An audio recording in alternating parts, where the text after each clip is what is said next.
Zrak the Bone Crusher had a reputation that preceded him across 3 galaxies, 2-dimensional rifts, and one very unfortunate incident involving a space casino that nobody talked about anymore.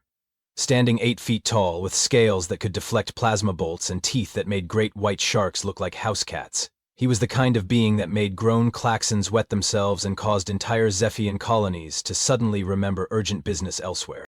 His ship, the Mercy's End, was a testament to his success in the bounty hunting business. Every surface was either weapon-grade titanium or covered in the trophies of his victims. The walls displayed enough alien skulls to stock a xenobiology museum, and his captain's chair was upholstered in genuine Altarian warhead. Because nothing said professional intimidation quite like sitting on something that used to eat starships for breakfast. So when his communication console chimed with an incoming contract, Zrak expected the usual fare. Some criminal mastermind holed up in an asteroid fortress, maybe a rogue AI that needed aggressive decommissioning, perhaps even a corrupt politician who'd forgotten that stealing from the galactic treasury was considered poor form. Instead, the holographic display showed him what appeared to be the easiest payday of his career. Human child. His employer's synthesized voice crackled through the speakers. The figure on screen was deliberately obscured because apparently evil masterminds had a dress code that required dramatic shadows and voice modulators. Age approximately 6 standard years. Currently located on mining station Omega-7 in the Outer Rim. Zrak leaned back in his chair, which creaked ominously under his considerable bulk. A human child. He'd hunted down escaped super soldiers, rogue psychics, and, once memorably, a sentient gas cloud with anger management issues. This was barely worth firing up his engines. Payment, he rumbled, his voice carrying the kind of gravelly menace that made subtitles appear in horror movies. Million credits. Standard rate for live retrieval. Now that got his attention. 1 million credits for a human larva? Either this employer was stupidly wealthy or there was something special about this particular child. Zrak's predatory instincts, finely honed by decades of hunting the galaxy's most dangerous criminals, started pinging warning signals. What makes this child worth premium rates? He asked, studying the grainy photograph that had appeared on his screen. The image showed a small human female with bright eyes and what humans apparently called a smile.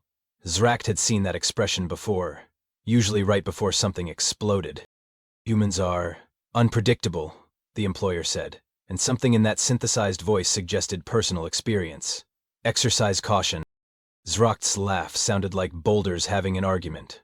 Caution? Against a creature that probably weighed less than his smallest weapon? He'd faced down Thaxarian death knights and lived to tell about it.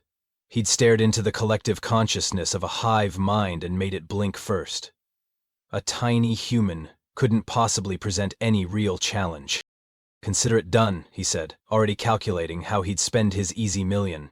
Maybe he'd finally upgrade his ship's torture chamber. The current screaming echoes were getting a bit dated. As he set course for mining station Omega-7, Zrak allowed himself a rare moment of satisfaction. Sometimes the universe handed you a gift. Sometimes the most feared predator in known space got to take a vacation while getting paid premium rates to collect what amounted to slightly aggressive cargo. He had no idea that he was about to encounter the most terrifying force in the galaxy, a human child who had absolutely nothing to lose and no concept of appropriate fear responses. The Mercy's End jumped to hyperspace, carrying its confident captain toward his destiny as the galaxy's most reluctant babysitter. Mining station Omega-7 was the kind of place that existed purely because someone had to extract rare minerals from incredibly inconvenient locations. It was a rust bucket facility held together by prayer, duct tape, and the sheer stubborn refusal of its inhabitants to admit they were living in a death trap. The perfect place to stash a human child, really. Remote, lawless, and with enough background radiation to scramble most tracking systems. Zrak docked his ship with the subtle grace of a meteor impact because when you were 8 feet of armored nightmare fuel, subtlety was for species that didn't have retractable claws. The airlock hissed open, and he stepped onto the station like death incarnate, having a particularly bad day.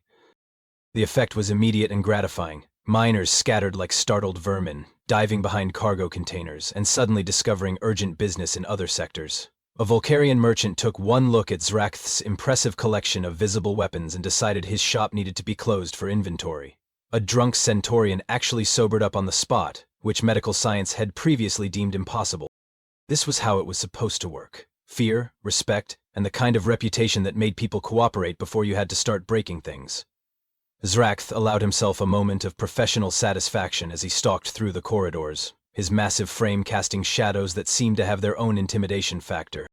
He found the residential sector easily enough. According to his employer's intelligence, the human child was being kept in quarters 3B, probably under the care of some terrified station worker, who'd be only too happy to hand over their unwanted charge to avoid becoming a cautionary tale. Zrakth palmed the door control with enough force to crack the metal. The portal slid open with a mechanical wheeze, revealing a modest living space that smelled like recycled air and cheap protein paste. And there, sitting cross-legged on the floor with what appeared to be a collection of colorful datapads, was his target. She looked up at him with the kind of bright-eyed curiosity that should have immediately transformed into pants-sweating terror. Instead, she tilted her head to one side and said, "Wow, you're really big. Are you a dragon?" Zrakth blinked. His reputation had been built on targets who screamed, begged, or at least had the common courtesy to look appropriately terrified. This small human was studying him like he was some mildly interesting museum exhibit. "I am Zarek the Bone Crusher," he announced in his most menacing tone, the one that had caused hardened criminals to confess to crimes they hadn't even committed yet. "I have come for the human child." "That's me," she said cheerfully, popping to her feet with the kind of boundless energy that made adults everywhere suddenly understand why some species ate their young. "I'm Emma. Are you here to play? Nobody ever wants to play with me. They all say I ask too many questions, but how else are you supposed to learn things?" Zrakth felt something he hadn't experienced in decades: complete confusion. This was not how these encounters were supposed to go. Where was the cowering, the desperate bargaining, the satisfying sound of prey recognizing a superior predator? "You will come with me," he tried again, adding what he hoped was an appropriately threatening gesture with his claws. Emma's eyes lit up. "Are those real? Can I touch them? Do they hurt when they grow?" "My teeth fell out last month, but they grew back. Do yours do that too?"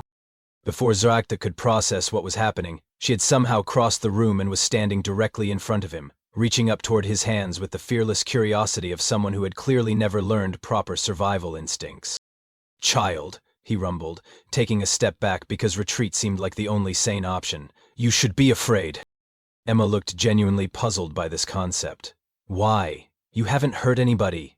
Plus, you have really cool armor. Is it heavy? I bet it's heavy. Do you want some juice? I have apple and grape, but the grape one is kind of weird." And somehow, inexplicably, Zrakth found himself being led toward a small kitchenette by a human barely tall enough to reach his knee, while she chattered about the relative merits of various fruit-flavored beverages. His carefully planned intimidation routine had been completely derailed by someone who appeared to think he was some sort of interactive entertainment. This was going to be a longer day than he'd anticipated. 20 minutes later, Zrakth found himself in a situation that would have destroyed his reputation if anyone had been recording it. He was sitting on the floor of a mining station quarters, holding a juice box in one massive claw, while a 6-year-old human explained the complex social dynamics of her stuffed animal collection. "So Mr. Whiskers is the leader because he's the oldest, but Sparkles thinks she should be in charge because she has wings, which is totally unfair because flying doesn't make you smart, right?" Emma was arranging her toys in what appeared to be some sort of military formation while she talked. "And Princess Fluffington is neutral because she's Swiss, which means she doesn't pick sides, but I think she's just scared of conflict." Drakdeath stared at the juice box in his hand. Apple flavor, as promised. He'd somehow been maneuvered into drinking it through a tiny straw that was clearly designed for species with significantly smaller fangs. The worst part was that it was actually quite refreshing. "Child," he began, then stopped because she was looking at him with that expectant expression that suggested she was genuinely interested in his opinion about stuffed animal politics. "Emma, we need to discuss your immediate future." "Oh, are you going to adopt me?" she asked with the casual directness that only children possessed. "Because that would be awesome. I've never had a dragon dad before. Do you eat people? Because I'm vegetarian now, but I could probably make exceptions for bad guys." The juice box crumpled in Zrakth's grip.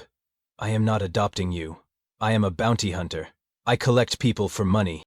"That sounds like a really lonely job," Emma said, tilting her head in that way that suggested she was genuinely thinking about his life choices, rather than being appropriately terrified by them. "Don't you get sad being by yourself all the time?" Zrakth opened his mouth to explain that predators didn't get sad. then closed it because something about the question felt like stepping on a conversational landmine. Instead, he tried to redirect. Your guardians. Where are they? Oh, they're dead, Emma said with the matter-of-fact tone children use to discuss everything from breakfast cereal to existential tragedy. Pirates got them last month. I've been staying with Mrs. Henderson, but she says I ask too many questions and make her nervous. Adults are weird about questions. Like, how else are you supposed to learn stuff? She was building something with colorful blocks now, her small hands moving with the kind of focused concentration that Zrachthan usually associated with demolitions experts. Are you going to take me somewhere fun? Because Mrs. Henderson never wants to go anywhere interesting. She says the universe is dangerous, but I think she's just boring. Zrachthan felt a strange sensation in his chest, like indigestion but more complicated. This human cub had just casually mentioned being orphaned by pirates, and somehow he was the one feeling uncomfortable about the situation. This was not how predator-prey dynamics were supposed to work. The person who hired me, he said carefully. What do you know about them?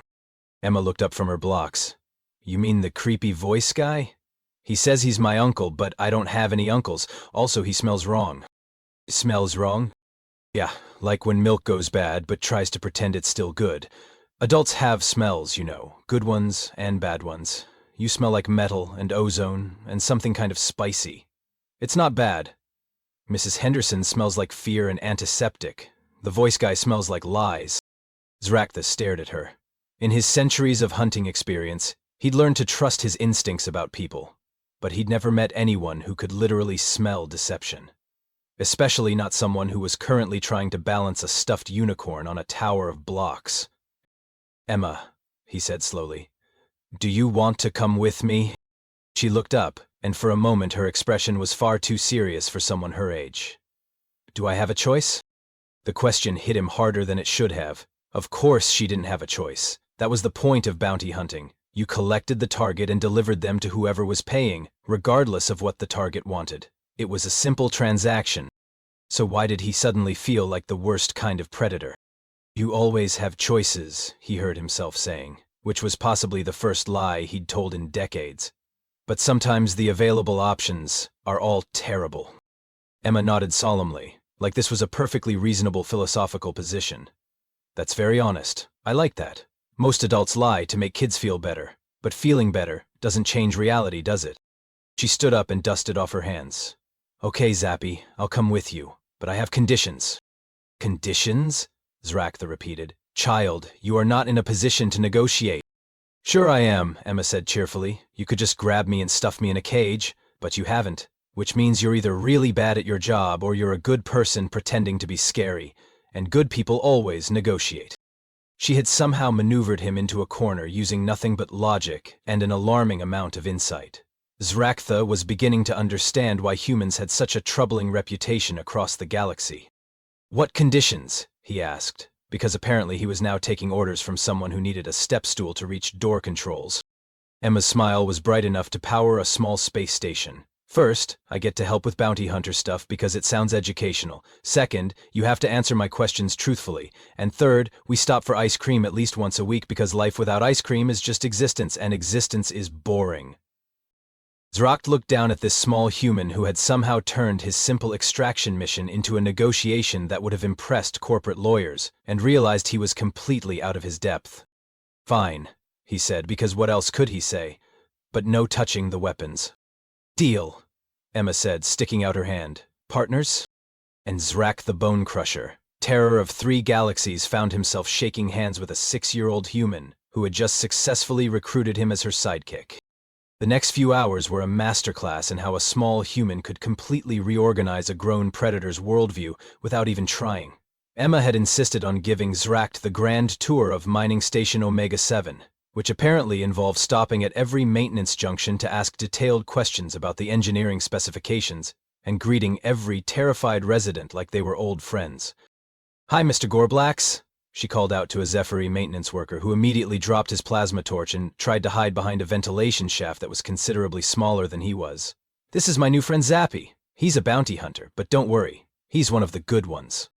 Zrachthan watched the Zephyrian's eye stalks twitch in panic and felt an unfamiliar emotion that might have been embarrassment. Being introduced as one of the good ones by someone who reached approximately to his kneecap was doing strange things to his carefully cultivated reputation.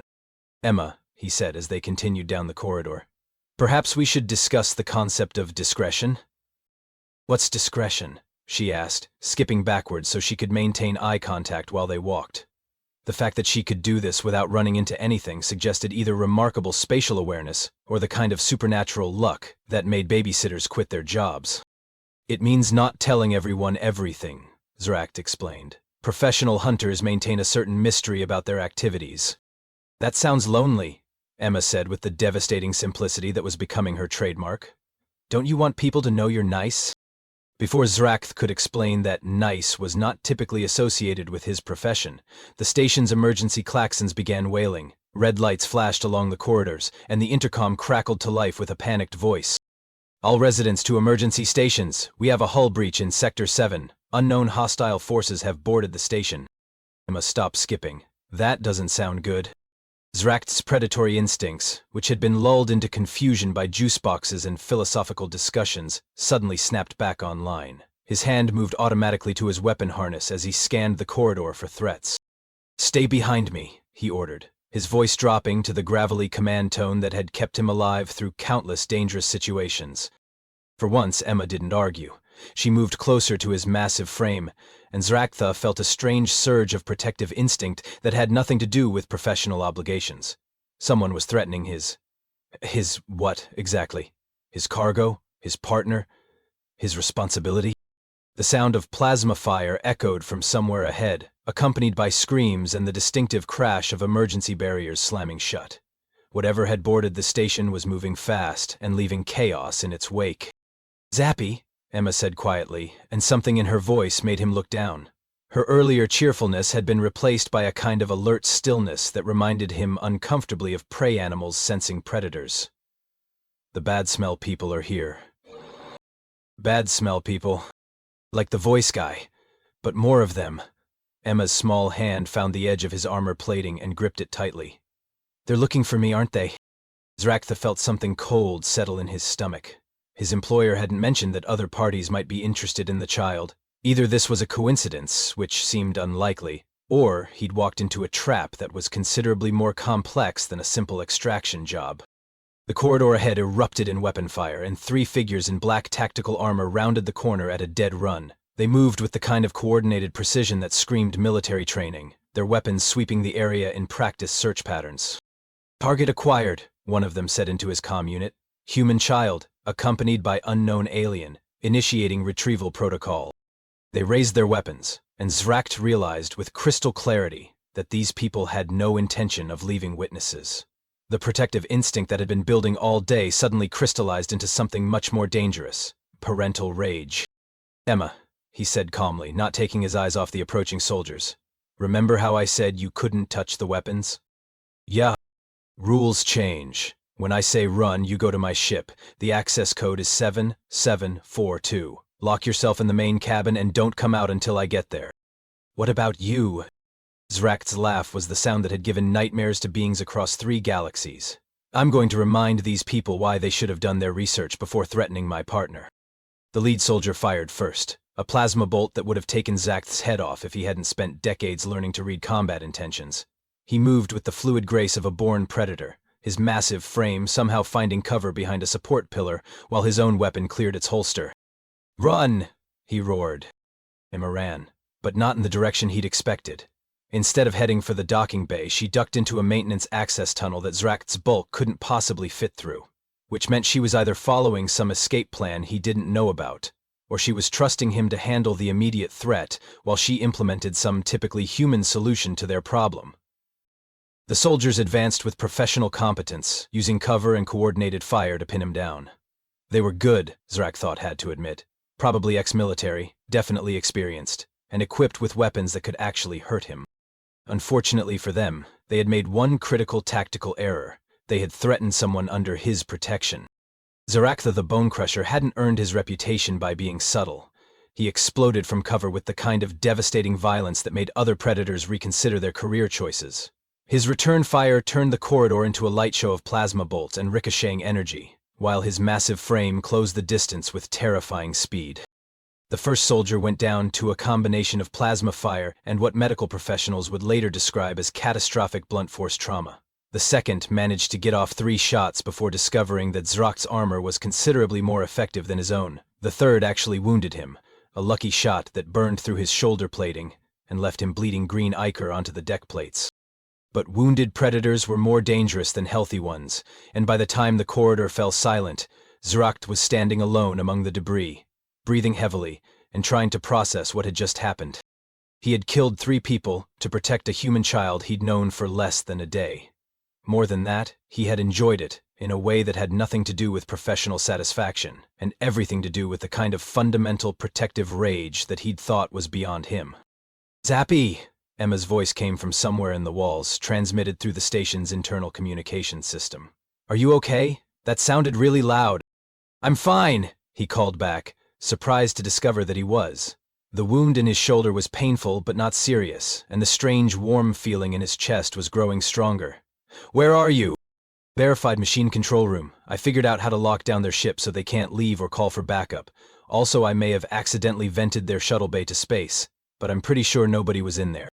Legally speaking, Zracht knew he should probably be concerned about Emma's casual approach to life support systems. Emotionally speaking, he was discovering that pride was apparently another feeling he was capable of experiencing.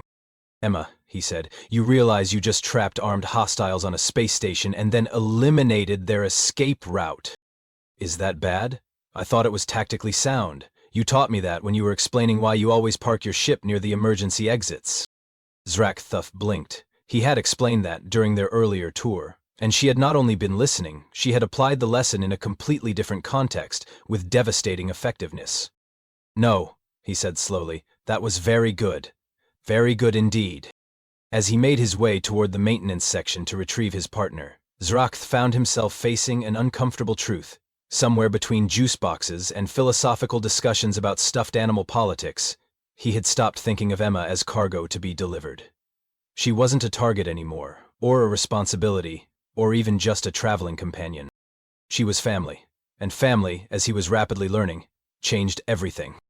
Zracht found Emma in the maintenance control room, surrounded by holographic displays that showed every system on the station. She had somehow managed to access security protocols that should have required administrative clearance, and was currently watching multiple camera feeds with the focused attention of a military strategist. "There are 12 more of them," she reported without looking up from the displays. "They're trying to cut through the blast doors I sealed, but it's going to take them at least 20 minutes with the equipment they brought. Also, their boss just arrived." "Their boss." Emma pointed to one of the screens, which showed the station's main docking bay. A sleek black vessel had just finished connecting to the airlock, and as Zracht watched, a figure in elaborate robes stepped onto the station. Even through the grainy security feed, there was something familiar about the way the newcomer moved. "That's the voice guy," Emma said matter-of-factly. "He smells even worse in person." The robed figure was flanked by 2 more soldiers, but these were clearly a different class of professional than the boarding party. Their armor was more advanced, their weapons more sophisticated, and their movements carried the kind of casual confidence that came from never having lost a fight. "Emma," Zracht said slowly, "I need you to get to my ship. Now. This situation just became significantly more dangerous." "No way," Emma said, finally turning away from the displays to give him a look that was surprisingly stern for someone who barely reached his waist. "We're partners, remember? Partners don't abandon each other when things get scary." "Partners also don't let their teammates walk into situations they can't handle," Zracht countered. But even as he said it, he knew he was fighting a losing battle. Emma had that expression humans got when they'd made up their minds about something, and he was learning that arguing with a determined human child was like trying to negotiate with a supernova. "Besides," Emma continued, "I have a plan. Your plan nearly got us killed 20 minutes ago." "My plan saved our lives 20 minutes ago," Emma corrected. "And it's going to work even better this time because now I know exactly what kind of bad guys we're dealing with." Before Zracht could ask what she meant by that, Emma had already started manipulating the control panels with the kind of systematic precision that suggested she understood the station's systems better than most of the people who worked there. "Okay," she said. "Here's what we're going to do. You're going to go meet with the Voy guy and pretend like you're still planning to hand me over. I'm going to use the maintenance tunnels to get into position, and when things go bad, which they definitely will, because he's not planning to pay you, I'm going to implement what I call the nuclear option." "The nuclear option?" Emma's smile was bright and innocent and absolutely terrifying. You know how mining stations have really big explosives for breaking up asteroids? Zrakto felt his blood pressure spike. Emma, no! Emma, yes. Don't worry, I'm not actually going to blow up the station. I'm just going to make him think I will. Humans are really good at bluffing, and adults are really bad at figuring out when kids are lying. She was already heading for the maintenance access tunnel, moving with the kind of purposeful energy that suggested this conversation was over whether he agreed with her plan or not. Emma, Zrakth called after her, if something goes wrong, then you'll figure out how to fix it, she said confidently. That's what partners do. And then she was gone, leaving Zraktha alone with the uncomfortable realization that he was about to walk into a confrontation with unknown hostiles while his backup was a 6-year-old human with access to industrial mining equipment. This was either going to be the most successful con job in galactic history or the shortest partnership on record. 15 minutes later, Zrakthe stood in the station's main cargo bay, facing the robed figure who had hired him. Up close, his employer was even more unsettling than the security footage had suggested. There was something fundamentally wrong about the way he moved, as if he were wearing someone else's body and hadn't quite figured out how all the parts worked together. Zrak the Bone Crusher, the figure said, and his voice carried the same synthetic quality it had over the communication system. I trust the retrieval was successful?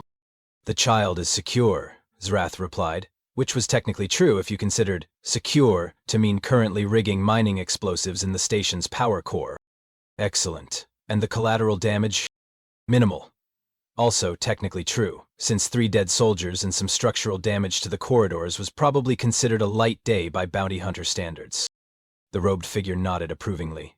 You have exceeded expectations. The child will be most useful for our research. Something cold settled in Zrakt's stomach. Research. Human children possess certain unique neurological characteristics that our scientists find fascinating. Their brain chemistry is remarkably adaptable, and their capacity for forming emotional bonds can be quite easily exploited for our purposes. Zraktha's hand moved toward his weapon, but the 2 elite soldiers flanking his employer immediately shifted their stances in response. Whatever these people were planning for Emma, it definitely wasn't adoption into a loving family. Where is the child? The robed figure asked, looking around the empty cargo bay. Safe, Zurakth said, and something in his tone must have conveyed more than he intended, because the soldiers' weapons were suddenly trained on him. I see, his employer said, and there was something like disappointment in that synthesized voice. You have developed an attachment. How predictably human of you. I'm not human. No, but you have been exposed to human influence for an extended period. Their capacity for emotional manipulation is quite remarkable. The child has convinced you that she is worth protecting, despite the fact that she is merely a resource to be exploited. The robed figure gestured to his soldiers. Kill him. The child will cooperate once she realizes her protector is dead. The soldiers raised their weapons, and Zraktha prepared to die fighting, because that seemed like the kind of thing a good partner would do. But before anyone could pull a trigger, the station's public address system crackled to life. Attention, bad guys! Emma's voice echoed through the cargo bay with the kind of cheerful authority that somehow made her sound like she was announcing a school assembly rather than delivering an ultimatum. This is Emma, and I have something to tell you. Zrak's employer looked around in confusion, clearly not expecting to be addressed by his intended research subject. First, Emma continued, Zappy is my friend, and friends don't let friends get shot by creepy voice guys. Second, I've spent the last 15 minutes learning about mining station safety protocols, and it turns out there are a lot of really interesting things you can do with industrial equipment if you're creative. The lights in the cargo bay flickered ominously. Third, Emma said, and now her voice carried a note of steel that reminded Zrak uncomfortably of hardened military commanders he'd known. I've just armed every single mining charge on this station and connected them to a dead man's switch. If anything happens to Zappy, or if you try to take me anywhere I don't want to go, I'm going to turn this entire facility into the galaxy's most expensive firework. The robed figure looked genuinely startled. She's bluffing. Human children don't have the technical knowledge to... Would you like to test that theory? Emma asked sweetly. Because I should probably mention that human children also don't have a very good understanding of consequences, or self-preservation, or really any of the things that keep adults from doing incredibly stupid and destructive things. As if to emphasize her point, the station's mining klaxons began sounding, indicating that the automated systems had detected explosive charges in armed status. The sound was designed to make people evacuate immediately, and it was working exactly as intended on the soldiers, who were looking increasingly nervous about their current assignment. "You're bluffing," Zarak's employer repeated, but he sounded less certain than before. "Am I?" Emma asked. "Tell you what, let's find out together. Zappy, are you okay down there?" "I'm fine," Zarak called back, unable to suppress a note of pride in his voice. "Great. Okay, voice guy, here's the deal. You and your soldier friends are going to get back on your ship and leave. You're going to delete whatever information you have about me from your databases, and you're never going to bother Zappy or me ever again. And if we refuse?" There was a pause, and when Emma spoke again, her voice had all the innocent menace of a child who had just discovered that adults would believe almost anything if you delivered it with enough confidence. "Then I'm going to press this big red button that says emergency mining detonation, and we're all going to find out whether human children really are as crazy as everyone says we are." The mining klaxons grew louder, and somewhere in the distance, Zarak could hear the automated evacuation warnings beginning to play. Emma had somehow managed to convince an entire mining station that it was about to explode, and she was using that as leverage in a hostage negotiation with people who had military-grade weapons and decades of combat experience. It was absolutely insane. It was also working. "This is ridiculous," the robed figure said, but he was already backing toward the exit. "A human child cannot possibly—" "Bye-bye, voice guy," Emma interrupted cheerfully. "Thanks for visiting Mining Station Omega-7. Please don't come back." And then, because apparently Emma had been holding back during their earlier conversation, every single alarm on the station began sounding simultaneously. The lights shifted to emergency red, blast doors started sealing automatically, and the evacuation warnings became so loud that further conversation was impossible. Zarak's employer and his soldiers ran for their ship like the hounds of hell were chasing them, which, given Emma's current mood, might not have been far from the truth. As the black vessel undocked and jumped to hyperspace with what appeared to be unseemly haste, Zarak stood alone in the cargo bay and tried to process what had just happened. His 6-year-old partner had just successfully bluffed a group of armed professionals into abandoning their mission by threatening to blow up a mining station with explosives she probably couldn't actually detonate. She had done this while hiding in maintenance tunnels and using nothing but the public address system and an apparently encyclopedic knowledge of industrial safety protocols. "Zappy?" Emma's voice came over the intercom, sounding slightly less confident than it had during the negotiation. "Is it safe to come out now? Because I should probably mention that I wasn't entirely bluffing about the mining charges, and the automated systems are getting really upset about the safety violations." Zarak looked up at the nearest security camera and grinned, an expression that would have terrified anyone who didn't know him, but somehow seemed appropriate for the situation. "Come on down, partner," he said. "I think we need to have a conversation about your definition of reasonable risk assessment." But as Emma's laughter echoed through the intercom system, Zarak realized he didn't actually care about risk assessment or reasonable behavior or any of the professional standards that had governed his life for decades. He cared about the small human who had just saved both their lives using nothing but creativity, courage, and a complete disregard for conventional wisdom. And that, he was beginning to understand, was what family really meant. 6 months later, Zarak found himself in a situation that would have been completely unimaginable when he'd first accepted what he'd thought was a simple extraction job. He was sitting in the captain's chair of the Mercy's End, reviewing potential bounty contracts, while his business partner critiqued his professional choices from her custom-built workstation that had been installed next to his command console. "This one's boring," Emma announced, scrolling through the details of a fraud case involving embezzled mining rights. "White-collar crime is just rich people being stupid with math. Where are the interesting ones?" "Interesting ones tend to involve people shooting at us," Zarak pointed out, though he was already moving the frog case to the rejected pile. Emma's definition of boring had proven remarkably accurate over the past few months, and taking on mundane cases was a good way to waste time they could spend on more profitable ventures. "People always shoot at us anyway," Emma said with the casual pragmatism of someone who had been dodged plasma fire more times than most military veterans. "Remember that thing with the space pirates last month? They shot at us for like 3 hours, and that was supposed to be a simple debt collection." She had a point. Somehow, every job they took seemed to escalate into something significantly more complex than advertised. Zarak had initially blamed this on bad luck, but he was beginning to suspect that Emma's presence had a way of turning routine assignments into epic adventures. Possibly because she treated every new situation like a puzzle to be solved, and her solutions tended to involve creative applications of whatever explosive materials happened to be available. "What about this one?" Emma highlighted a missing person case involving a wealthy merchant's daughter who had disappeared from a resort planet. That sounds like it could be interesting. Zrak reviewed the details and immediately spotted several red flags. The client is offering triple rates for discretion and speed. The missing person was last seen arguing with her family about an arranged marriage, and the resort is in a system known for harboring runaway nobility. You're not actually missing, just hiding from parents who want to sell her to the highest bidder? Most likely. Emma leaned back in her chair, which had been specially designed to accommodate someone of her size while still allowing her to reach all the important controls. The sight of a 6-year-old human in a scaled-down flight suit, complete with her own utility belt full of what she called problem-solving tools, still struck Zrak as fundamentally absurd. But it was the kind of absurdity he'd grown comfortable with. We should take it, Emma decided. Rich families who try to force their kids into marriages are almost as bad as the creepy research people. Plus, resort planets usually have really good ice cream.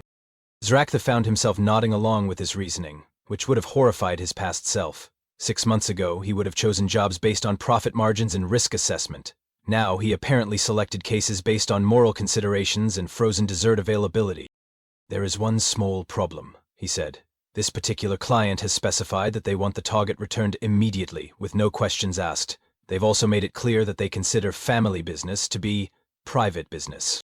Emma's expression shifted into what Zrak had learned to recognize as her tactical planning mode. So, we're going to have to be sneaky about the part where we don't actually hand her over to people who want to treat her like property. Very sneaky, and probably illegal in most systems. Good thing we're not in most systems then. Emma pulled up a star chart and began plotting a course to the resort planet. Besides, you taught me that sometimes the right thing to do isn't the same as the legal thing to do. That had been during a philosophical discussion about justice versus law that had somehow evolved from Emma asking why some planets had slavery while others considered it abhorrent. Zrak was still not entirely sure how he'd become responsible for a human child's moral education, but it seemed to be happening whether he planned it or not. There's something else, he said. This job is going to require us to blend in at a high-end resort. That means formal clothing, refined manners, and absolutely no explosions. Emma looked genuinely concerned about this. No explosions at all? What if there's an emergency? Then we handle it with subtlety and discretion. But explosions are so much more efficient. Zrak rubbed his temples, a gesture he'd picked up from watching human behavioral patterns. Emma, do you remember our conversation about appropriate responses to different types of problems? Yeah, you said that not every problem is a nail just because I'm really good with hammers. Exactly. This is a situation that requires finesse. Emma considered this for a moment, then brightened. Does finesse include the thing where I pretend to be a lost rich kid and you pretend to be my scary bodyguard while we gather intelligence? Absolutely. It is actually not a terrible plan. Ha! See? I can do finesse! Emma spun around in her chair with the kind of boundless energy that made Zrak wonder if human children came with built-in power generators. This is going to be fun. I've never been to a resort planet before.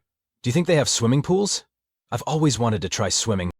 As she chattered about the various recreational activities she hoped to experience, Zrak found himself watching her with the kind of protective fondness that still sometimes caught him off guard. Somewhere along the way, this small human had completely reorganized his priorities without him noticing. His ship, which had once been a sterile showcase of professional intimidation, now contained colorful artwork taped to the walls, a collection of stuffed animals that served as crew morale officers, and a small library of children's books that Emma insisted were essential educational material. His reputation, which had once struck fear into the hearts of criminals across 3 galaxies, had evolved into something considerably more complex. He was still Zrak the Bone Crusher, but now he was also Emma's partner, Emma's protector, and according to one particularly colorful incident involving a corrupt customs official, Emma's father figure, who would absolutely destroy anyone who threatened his daughter. The communications console chimed with an incoming message, and Emma immediately perked up. Ooh, is that from the Corvanian freedom fighters? They said they might have a job for us. Emma, I've told you not to answer recruitment messages from revolutionary organizations. But they're the good kind of revolutionaries. They're fighting against oppressive mining cartels and unfair labor practices. Plus, their leader has really pretty scales, and she sent us cookies last time. Zrak pulled up the message and discovered that it was indeed from Commander Veltara of the Corvanian Resistance, and she had indeed included a digital gift basket along with her job offer. The Corvanians had become regular clients after Emma had somehow convinced their entire leadership council that human children were excellent tactical consultants. "She wants us to help liberate a labor camp," Emma reported, reading over his shoulder. "That sounds way more interesting than the resort thing. Can we do both? The jobs are in opposite sectors of the galaxy. So we do the resort thing first, then swing by Corvanian space for the liberation. It's efficient time management." Zraktha looked down at his partner, who was currently planning a schedule that involved high society infiltration followed immediately by armed revolution, and realized that this was just his life now. He was a bounty hunter who specialized in morally complex cases, traveled with a human child who treated interstellar conflict like an educational field trip, and apparently maintained professional relationships with multiple revolutionary organizations. It should have been terrifying. Instead, it was the most fulfilling work he'd ever done. "Fine," he said, because arguing with Emma about their itinerary was an exercise in futility. "Resort first, revolution second, but we're packing extra medical supplies, and you're not allowed to befriend any more rebel leaders until we finish the jobs we've already committed to." "Deal," Emma said, then paused, thoughtfully. "But what if the rebel leaders befriend me first? Because technically that's different from me befriending them." Emma: "Right, sorry. No new revolutionaries until we're done with the current revolutionaries." As she turned back to her workstation to begin planning their upcoming adventures, Zraktha reflected on the strange turns his life had taken. 6 months ago, he'd been a solitary predator with a simple business model: find target, collect target, deliver target, collect payment. Now he was part of a 2-person operation that seemed to specialize in complicated moral dilemmas and creative problem-solving. His fellow bounty hunters, on the rare occasions when he encountered them, seemed to find his new partnership both baffling and slightly concerning. The idea of working with a human child struck most of them as either insane or suicidal, and they couldn't understand why someone with his reputation would choose to complicate his life with ethical considerations and family responsibilities. But they hadn't seen Emma talk a corrupt planetary governor into confessing his crimes by asking increasingly uncomfortable questions about his childhood. They hadn't watched her convince a gang of space pirates to abandon their criminal careers by offering them legitimate employment with better benefits. And they definitely hadn't experienced the particular terror of having a 6-year-old human look them in the eye and calmly explain exactly why their life choices were morally indefensible. Emma had a way of making people want to be better than they were. It was possibly the most dangerous weapon in the galaxy, and she wielded it with the casual confidence of someone who genuinely believed that everyone was capable of choosing to do the right thing if they just thought about it hard enough. "Zappy," Emma said, interrupting his philosophical musings. "I've been thinking about something. That's always concerning. What now?" "Well, you know how we're really good at helping people who are stuck in bad situations?" "Yes. And you know how there are probably lots of other kids out there who need help but don't have anyone to protect them?" Zraktha felt a familiar sense of impending complexity. "Emma, what exactly are you suggesting?" Emma turned to face him with the kind of expression that meant she'd been planning something elaborate and was only now ready to share the details. "I think we should expand our business model. Instead of just taking random bounty hunting jobs, we should specialize in cases involving kids who need rescuing, like a combination family services agency and heavily armed intervention team." "You want to turn us into professional child rescuers?" "Think about it. We're already really good at dealing with bad guys who hurt kids. We have all the right equipment, and we know how to make adults listen when they're being stupid about important things." Emma's enthusiasm was building momentum, which was usually a sign that she'd already worked out most of the practical details. Plus, kids are way better at spotting which adults are trustworthy than most people think. "We could build a whole network." Zraktha looked at his partner, who was currently sketching organizational charts on her datapad while explaining her vision for a galaxy-spanning child protection service run by a reformed bounty hunter and a human 6-year-old with a disturbing talent for creative violence. It was absolutely insane. It was also exactly the kind of thing that would probably work, because Emma had a gift for taking impossible ideas and making them seem not only feasible but inevitable. "We'll need better insurance," he said finally. Emma's grin was bright enough to power a small space station. "So that's a yes?" Zraktha looked around his ship, taking in the cheerful chaos that had replaced his formerly pristine professional environment. Stuffed animals perched on weapon racks, children's drawings were taped next to tactical displays. His intimidating captain's chair now had a booster seat attachment, so Emma could reach the controls during flight operations. 6 months ago, he would have considered this the complete destruction of everything he'd worked to build. Now he realized it was actually an upgrade. "Yes," he said, "but we're still doing the resort job first. and you're not allowed to adopt any more revolutionary movements until we get the child rescue service properly organized. What about if the revolutionary movements adopt me? Emma. Okay. No new political affiliations until we launch the rescue service. But can we at least send a nice card to the Corvanian freedom fighters? It's important to maintain professional relationships. As Emma began composing what she called a diplomatic correspondence to their various rebel contacts, Zrakth settled back in his captain's chair and prepared for the next phase of their partnership. Somewhere out there in the galaxy, there were probably children who needed help, corrupt officials who needed intimidating, and various bad guys who were about to discover that threatening kids was a remarkably poor life choice. It was going to be complicated, dangerous, and probably illegal in at least half the known systems. He couldn't wait to get started. After all, when your partner was a human child with unlimited imagination and a complete disregard for conventional wisdom, boring was never really an option anyway.